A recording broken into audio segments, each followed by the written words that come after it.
Hello, guys, gals, non-binary pals, and those that don't use pronouns. We're doing an art lesson today. So I figured I would just draw something funny or simple. And I'll do like one to show you, and then I'll do some other ones just for fun. But this is my traditional pencil paper art lesson, and then I will do a digital art lesson as soon as I'm done with this one. So, I'm just going to start off with something that I used to doodle in middle school. Something very freaking simple that you can doodle pretty much anywhere, even on lined notebook paper. I'll actually get some notebook paper out. I'll show you guys how to do it. So you just start with this. Simple X from corner to corner. Now, I've shown this before, but I'm going to do something different this time. And it doesn't matter how you do the lines, because lines are lined. You can work with whatever you got. I used to doodle with mechanical pencils, regular pencils, pens. If I could doodle with it, I was going to use it to do something in my notebook.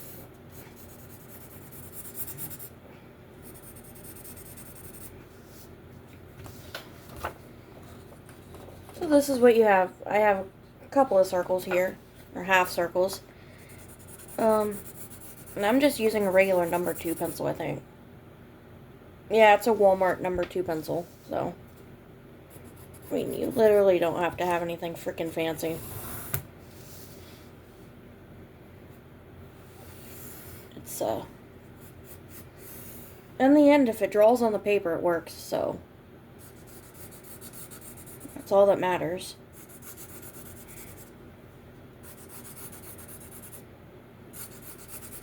Not everything has to be colorful.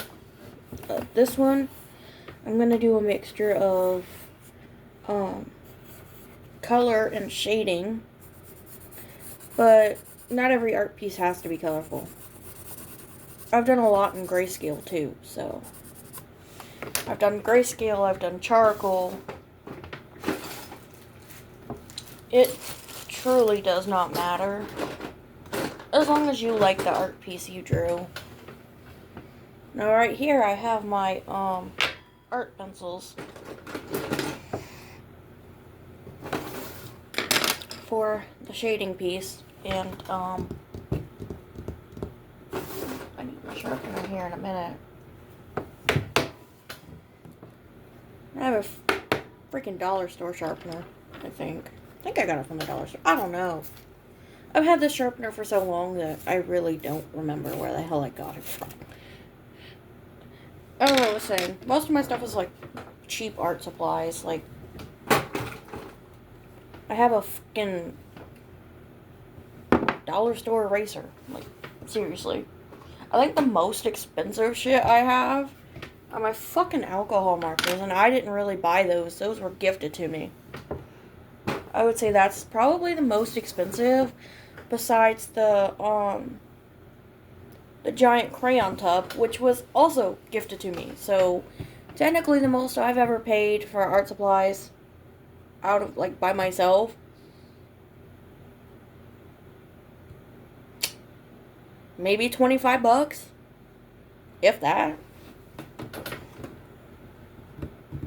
But that's just because people that, my family knows that I'm an artist. Anywho's enough about that. So I'm going to shade in this portion, and then I'm going to show you what I've got.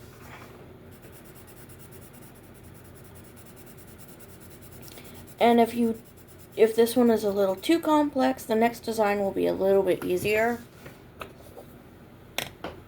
Because this is more abstract, and a lot of people struggle with abstract art. So if abstract is not your cup of tea, I will do a art piece that is somewhat abstract, but not as complicated. Because a lot of people don't like to freehand art. They like to have a template or base, I freehand 90% of the time. When it comes to traditional art, I freehand. Digital art, I often use stencils or guides or bases for digital art. But for traditional art, it's pretty much almost all freehand.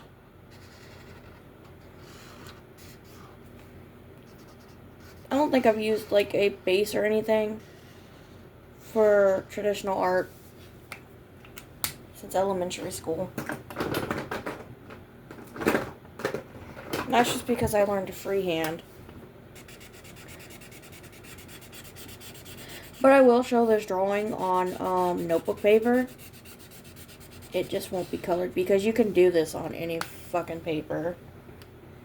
It does not matter what paper you use. Like, hold on. Like, so this is freaking printer paper. This is the thin printer paper, actually. You can do this on notebook paper. Pretty much any kind of paper you can think of. Let's see if I can find, oh, there's my notebook paper.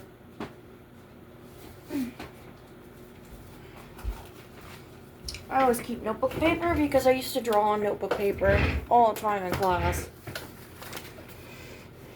I used to drive my teachers nuts with that shit. Like, could you stop drawing for 5 minutes? No, I can't. Just like the ones that would be like, could you stop reading? This is math class. No, I can't. I don't want to. That's besides the point. So I'm going to leave this one as is, and I'm going to show you how to do it on lined paper in case you don't have printer paper, because lined paper is a hell of a lot cheaper than printer paper. Especially with back to school starting next month, you can get a whole fucking pack of lined paper for like, I think $1 something, depending on where you go. But it doesn't have to be anything too freaking crazy. Now, of course, the design is not going to look exactly the same, because I'm trying to do an imitation before I move on to the next art piece. But I used to draw on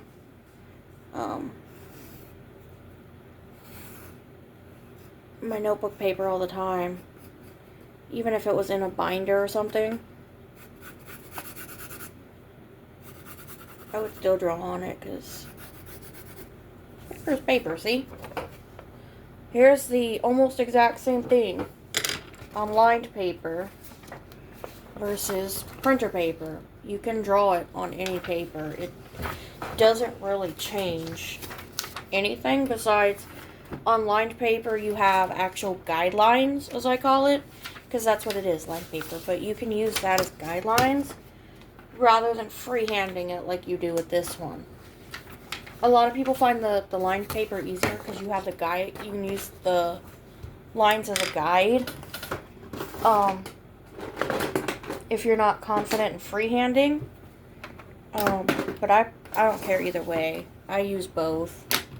So I'm going to do a simpler drawing on the lineless paper, and then I'll do it on the lined paper to show you what it looks like on both sets. Because, one, art is art. Two, it doesn't matter what the hell you use. It's still going to be art regardless. Now this is what I call my patchwork quilt. And once I start coloring it, you'll see why it's called the patchwork quilt.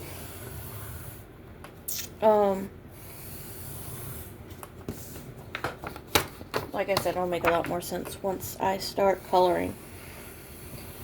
It's there. That needs a line here. This one needs a line here.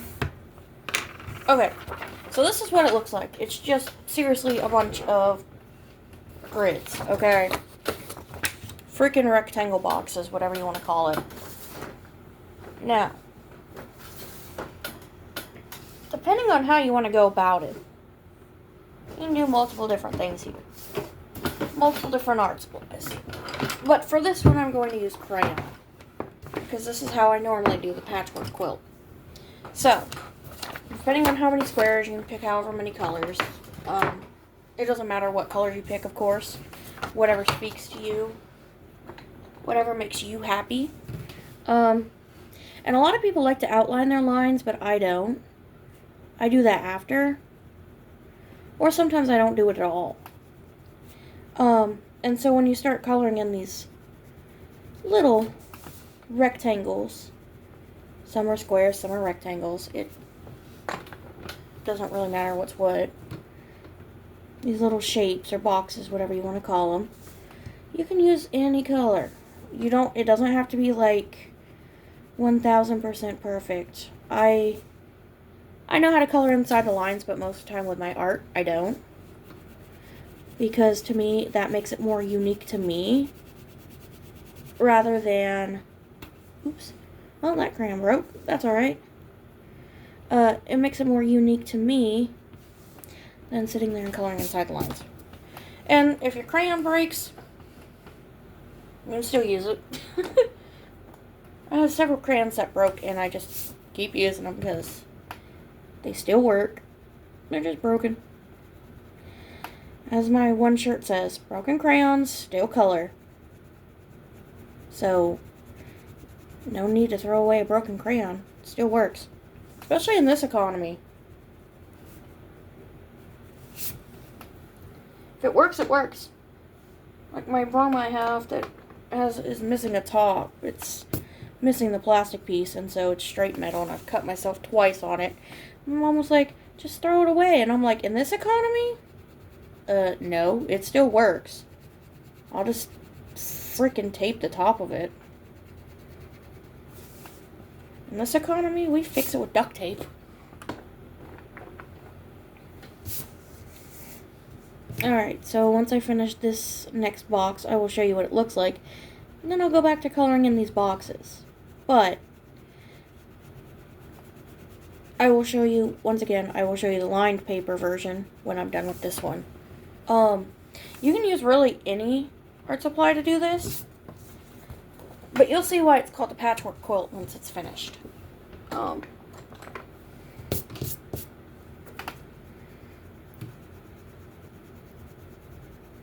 It's just one of those, it's a little bit interesting. Now, see, if you wanted to do designs on the boxes, once you've colored them in, marker or colored pencil would be your best bet. I like using crayon. That's my personal preference. To each their own. That is how art works. Everyone has their own favorite art supply, and everyone has their own favorite method. Personally, I really like oil pastels. I used all mine, though. I like paint, too, but I really like crayons. So, I kind of am a big fan of all medium, like, all art supplies, so I mean, I'm not really biased because I like it all. If I can use it to draw, write, or create something, I'm going to like it, so I'm not really biased here.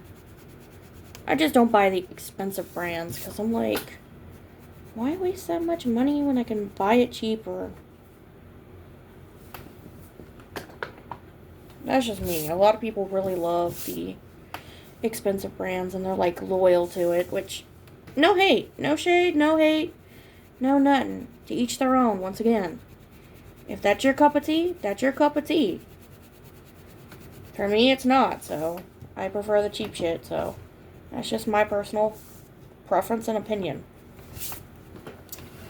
You don't need freaking grandiose art supplies to make art. Art can be made out of anything. Art can convey anything. Look at Frida Kahlo's paintings. They depicted beauty and her disability, you know. Art's art, so if it makes you happy, then do it.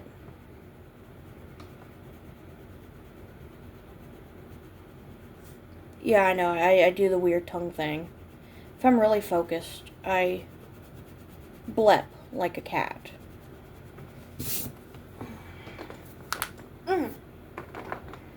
Okay.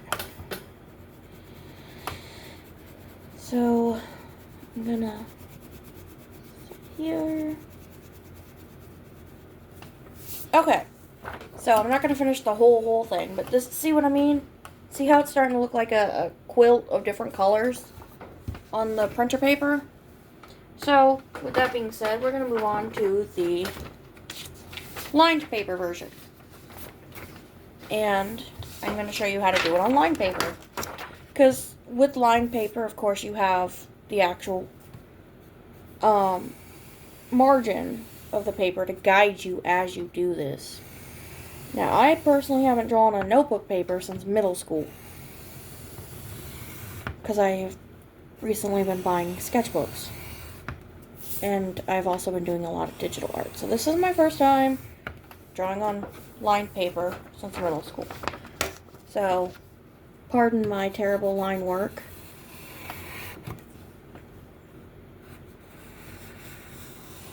I'm not used to having to trace the lines because I normally freehand stuff. Okay, there we go. Alright. So these lines are going to look really freaking terrible. But I do like how on the lined paper they're more organized. And you don't have as many. So this is what it looks like on lined paper. And I'll color it in. But see, there's less boxes. Which, if you're looking for a quick art piece, like if you're trying to do something quick, this is perfect for that. If you want something more like complex and take your time, you can use lineless paper because it gives you more chance to make more boxes. Or if you're looking for like something quick to draw like during lunch or, you know, on the go, or if you don't have time to sit there and actually draw something full, this is your best bet. Because I really like drawing these. On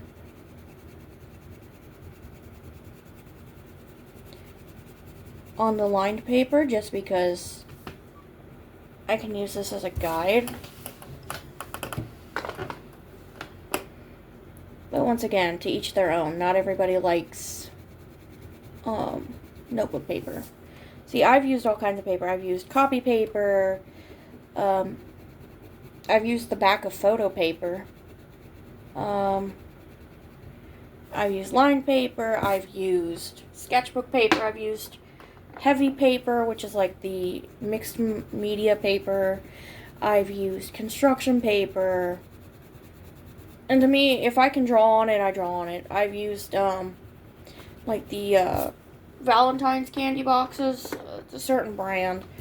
But, my mom had given me some for Valentine's, of course, after they went on sale. Well, they have this little tiny cardboard lining. And so I made sure, like, there was no chocolate on it. And I did a art piece out of it.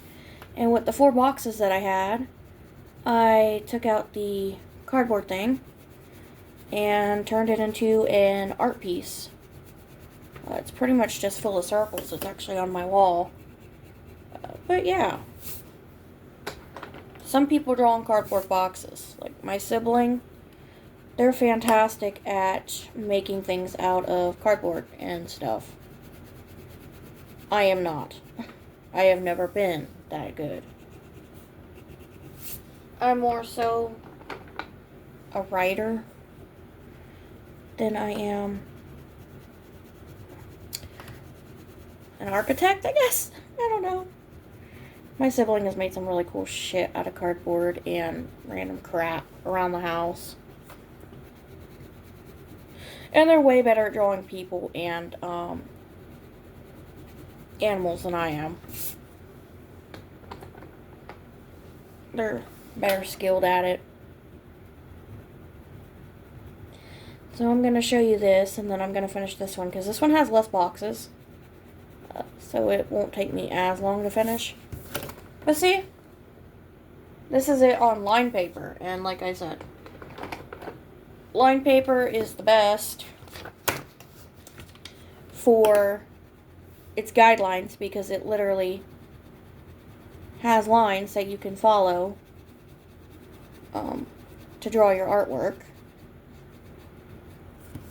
And with there being margins, if you don't like to draw like all the way in the margin on the side with the holes on the paper, you can actually set both sides to be like that, like block off and not draw on either margin. And it gives you like less boxes, so it's less time consuming if you don't have a ton of time to sit there and do a full blown like mosaic art piece. And this is going to be a long video, but I already did a long one, so I don't think it's going to matter too much. But let's... Oh, well, that didn't go as planned. Whoopsie daisy. Okay, so that didn't go as planned, but accidents happen. It's art. It's not going to be perfect. The only thing perfect is imperfection. That is the only true perfect, is imperfection. Oops.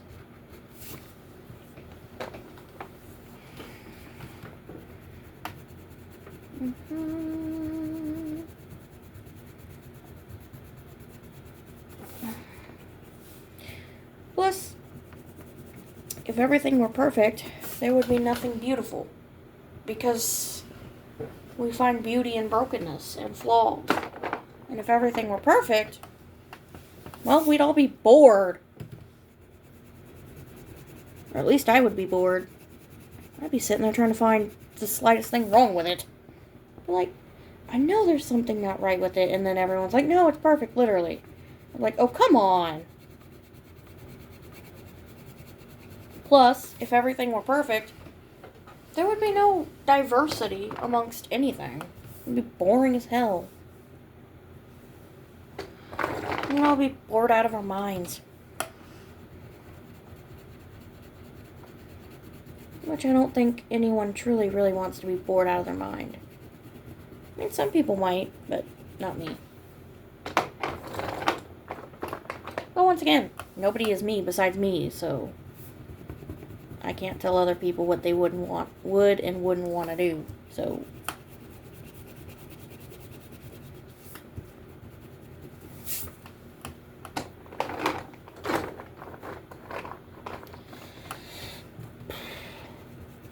now, as I was saying about the lines and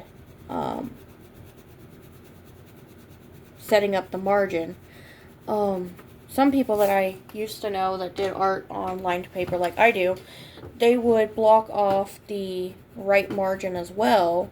So not only the left side would be blocked off because of the holes in the paper, they would like draw fake holes on the left side to keep the art in the middle. If that is your thing, I'm sure there are tutorials on how to do that. I'm not very good at it. Now sometimes if I'm trying to do that, I'll just get my hole punch. You can get a hole punch for like $1 at Dollar Tree. And block off your margin that way. I'll show you how to do that on the next art piece. Because I actually do have my hole punch with me. It's only a single hole punch, so it's not really efficient. But it does get the job done, so I'm not too mad about it. I've had it for a few years now, so if it works, it works.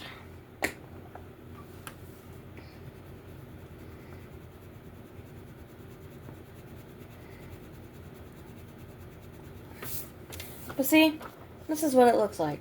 And like I said, you can do it on any paper. I don't think I have any construction paper.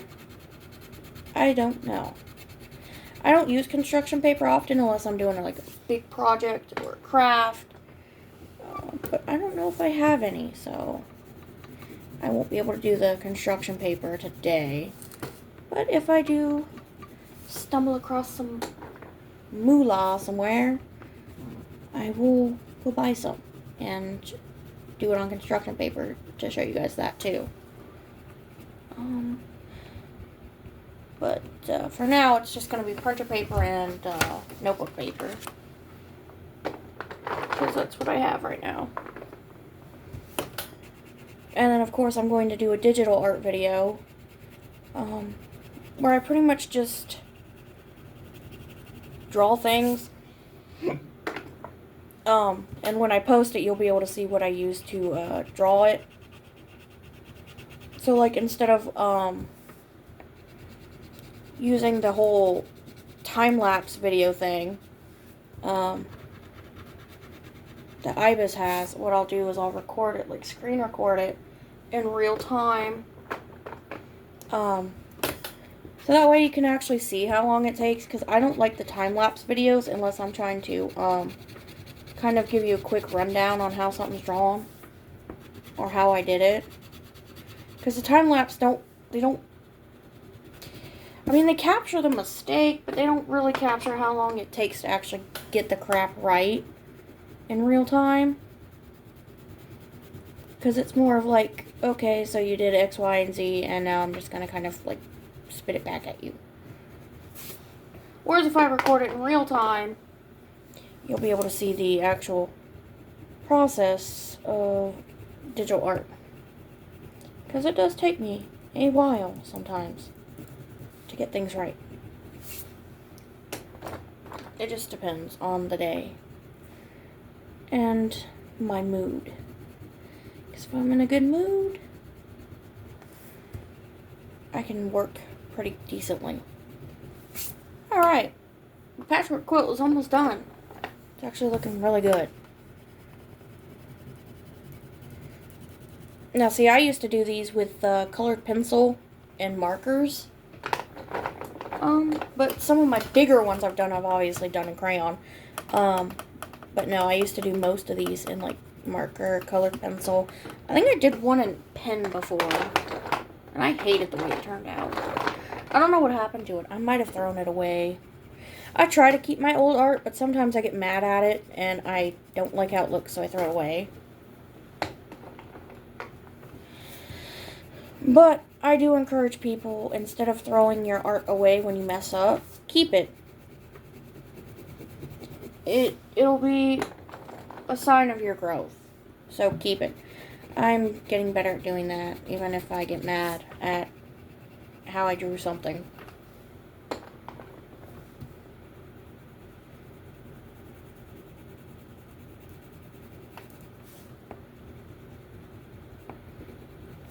Now the next art piece I will do in marker.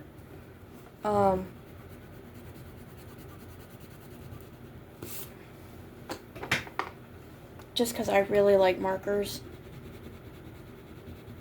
I mean, honestly, I'm not sure if I like markers more than crayons, because to me, they're both equally as good for their respective purpose. But I think for me, markers are easier because they are wider to hold.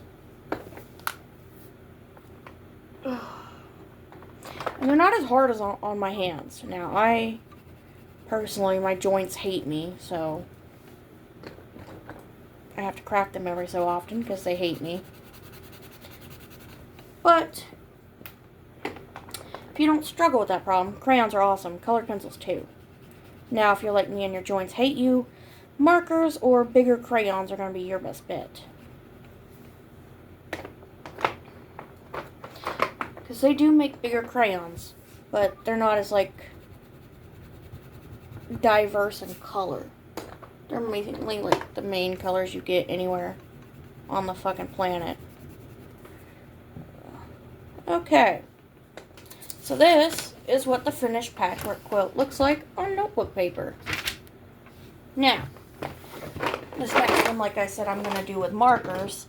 But I will show you how to set the margin if you wanted to. Now I'm going to use alcohol markers, so this will be different. because it'll definitely bleed through the paper some. So I will definitely get a couple extra sheets out just in case, so I don't ruin my desk. It's already been through enough. Okay, that should be enough. Okay.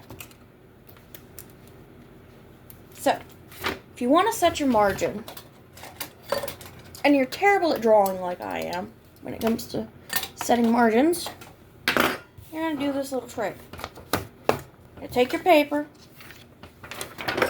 take your freaking dollar store hole punch. Now, this is what I like to do. So I draw a line as to where the holes are on the paper. And they don't have to be, your lines to draw where the holes should be don't have to be perfect. Okay? They don't.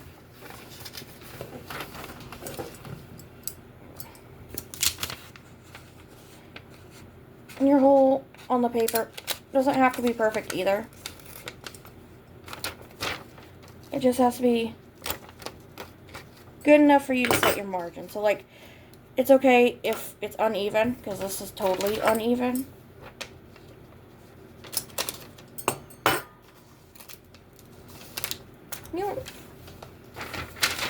But now I've set my margin on both sides.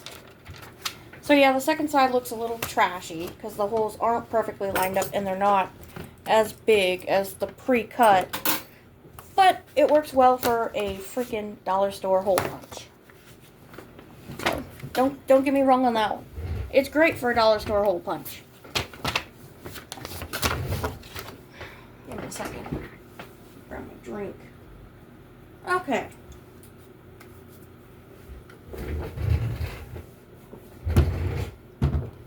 Now, I'm drawing my lines to set my margin.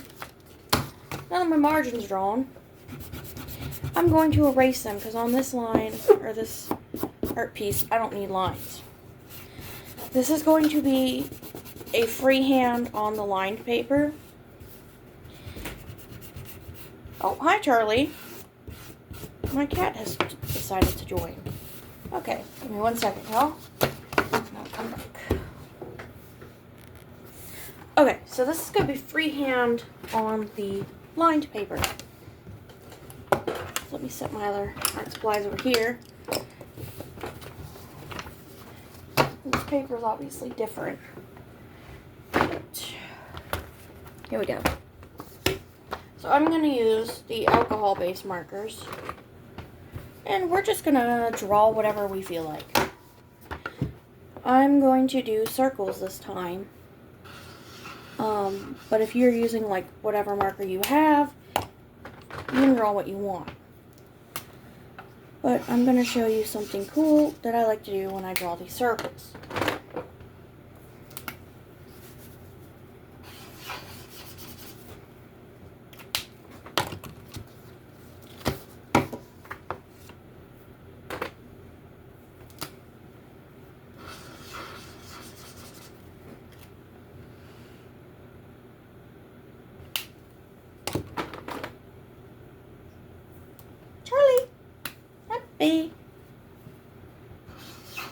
Sorry, y'all. I got distracted by Charlie and his cuteness.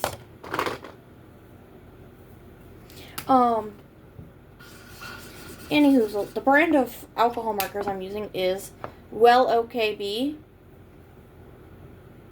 I have the other one, the Young Touch or whatever it's called. Those ones dry out so quick. So freaking quick. Now these ones I got for my birthday, and they've lasted a while.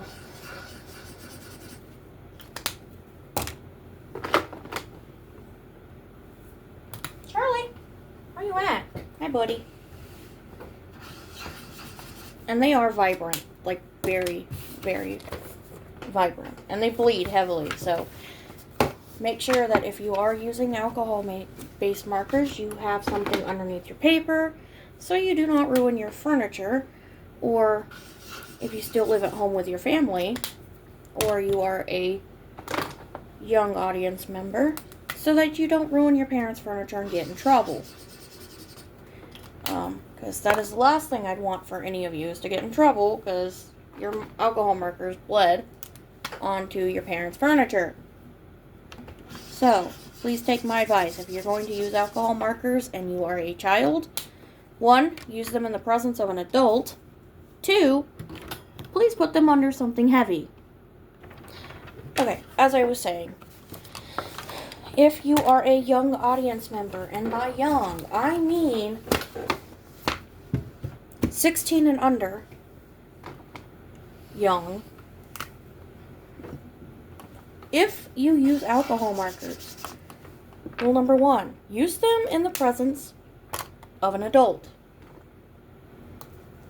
And that is because these markers can stain. And it is better to use them in the presence of an adult who can help you get the marker stain off.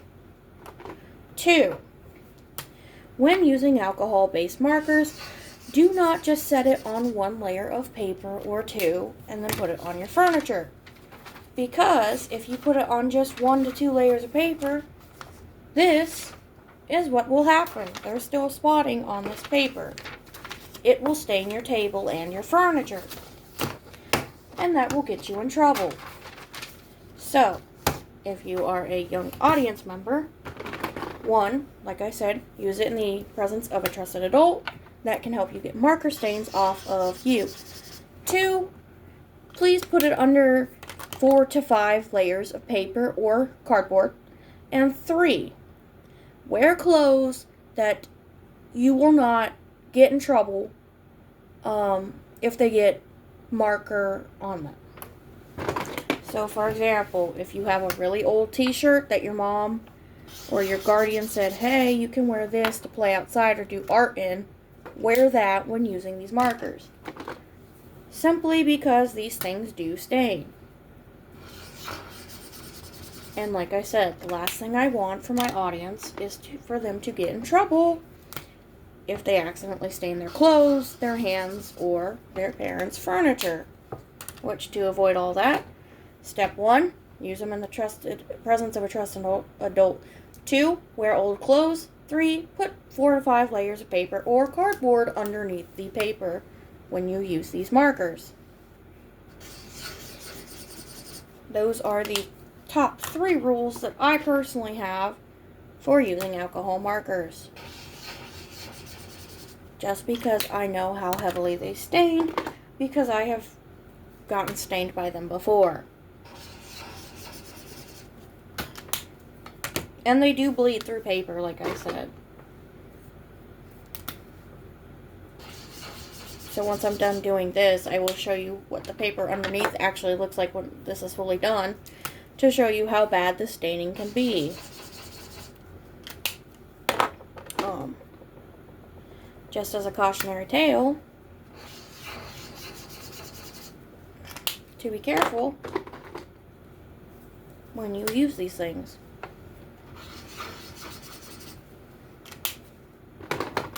See? Accidentally, and when they're still wet, if you accidentally set your hand in it, it will get you. There's yellow at the bottom of my hand. So, yeah. When these are still drying, be sure not to place your hand in it because you will stain your hand. It will come off.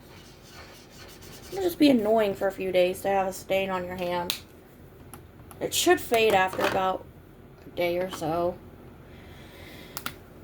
But then again, most people that own alcohol markers are probably more experienced. But once again, I'm covering all my bases. Because these are just personal rules that I have when I use these myself. Now, another little tip or thing to tell you is if you use alcohol markers and you color near a space or on a space that has color but on the paper below, it will bleed through to the front layer, which means that your front spot on the paper will have the color of whatever color bled behind it if your paper shifts.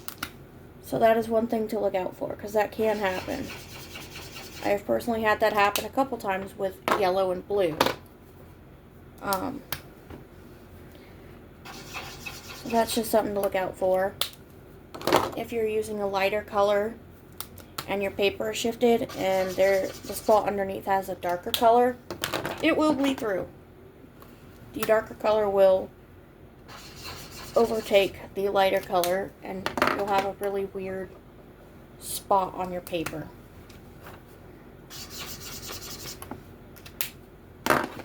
Now the next one I will do is probably watercolor. Art, 1, I like painting. 2, it's kind of my thing. And 3, watercolor is something that a lot of kids have access to. So my next video will probably be more of a, I wouldn't say child-oriented, but more of things that, more age-appropriate art for children. As in, doing watercolor paint. Now, anybody can watercolor paint. Like, legitimately. It's just I've seen more kids use watercolor. So I guess I'm a kid, because I use a lot of watercolor.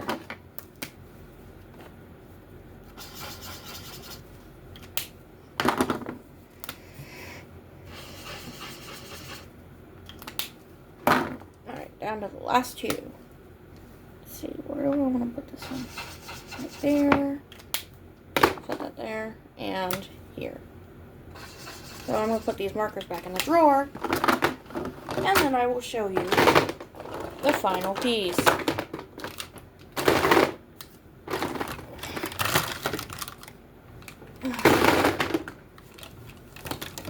Alright. So, this is the final piece. This is what it looks like.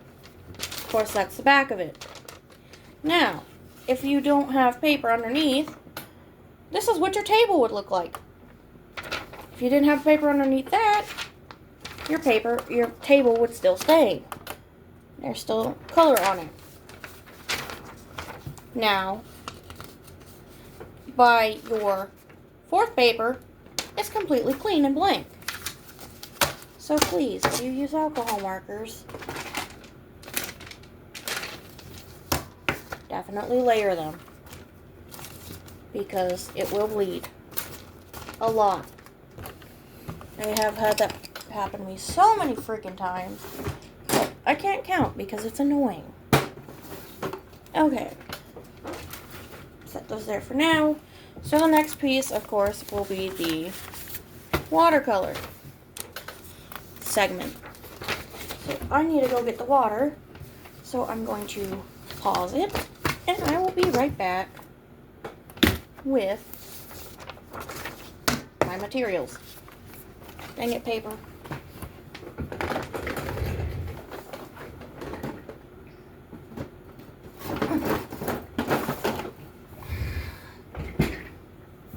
Alrighty, folks.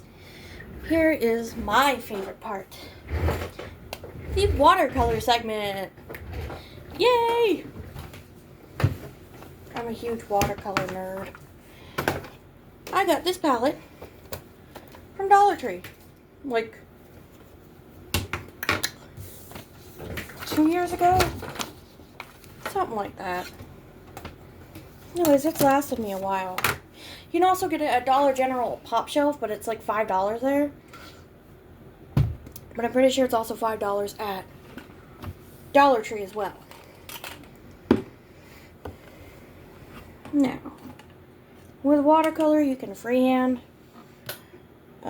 Obviously, I can tell which colors are my favorite in the palette because I have used them almost all the way to the point of nothing left.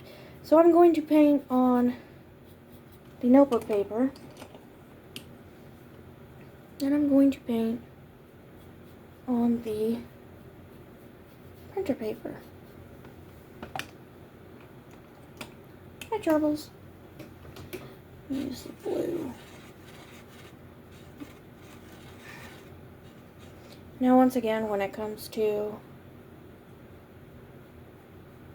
watercolor, you can do it one of 2 ways. I do it the least, like, professional artsy way. And again, I don't really care, because it's a hobby for me. I don't really see it as a career.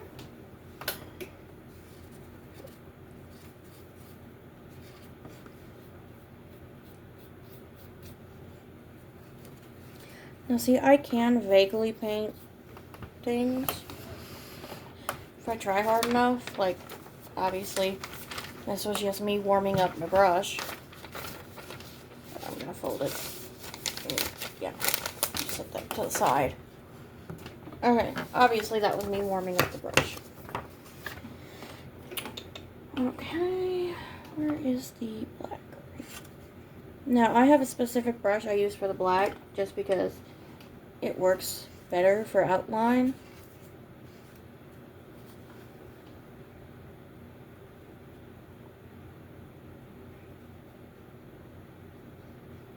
And if you want to be able to do, like, I guess, cleaner lines,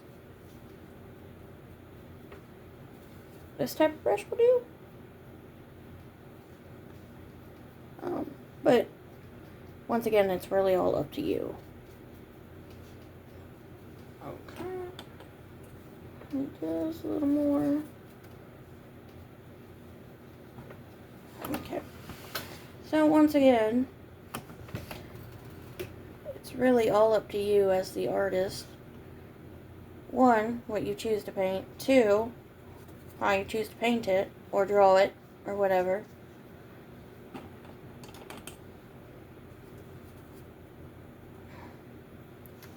And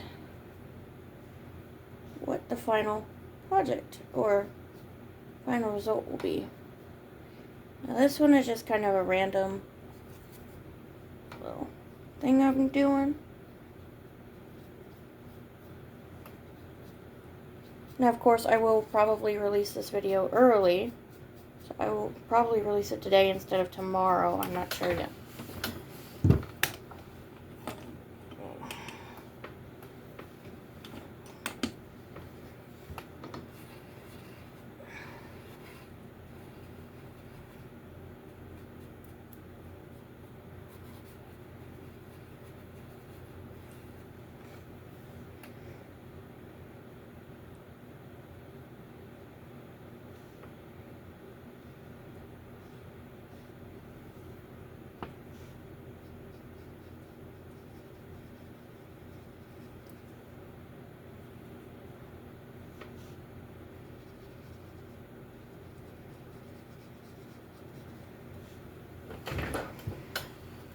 Now, once again, I am not by any means a professional artist. I just do it for fun. A lot of people do it for fun, but they often feel discouraged when all they see are people that do art, like, as a career, and they're like, oh, my art isn't good enough. Well, I'm going to kind of prove you wrong here. Art doesn't have to be fucking perfect. Like, no shade to professional artists. Like, y'all are awesome. But this is for my little baby artists that do it for fun, not because they want to pursue a career. Because you don't have to do art. Art just is. You don't have to want to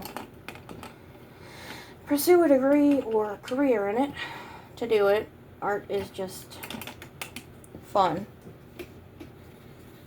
And so, for all the little baby artists or people who don't have, like, immaculate art skills, that feel kind of, like, upset that their art doesn't look like a professional artist, this is for you. That's what this video is for. I know I said it was an art lesson, but it's more so a believe in yourself type of thing while I do art.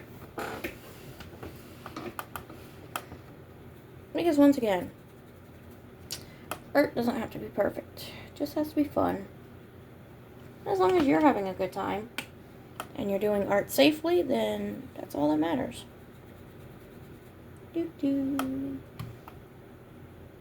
Now, I'm a weirdo because I dip my brush off before I put it on the paper because I don't want to, like, oversaturate the paper. But this is what I have so far. What's it supposed to be? I don't know. Maybe a tree. We'll find out as we continue. So far, I've used 2 shades of green. I'm about to use a third one. This one's going to be a little bit of a bigger brush, which is fine.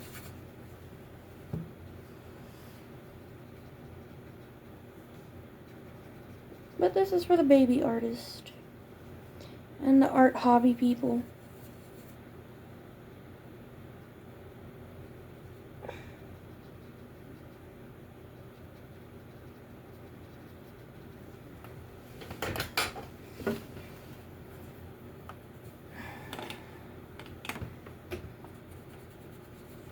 And like I said, I'll do a digital art one too. Like a digital art little video. But I wanted to do this one first because I knew this one would take me the longest.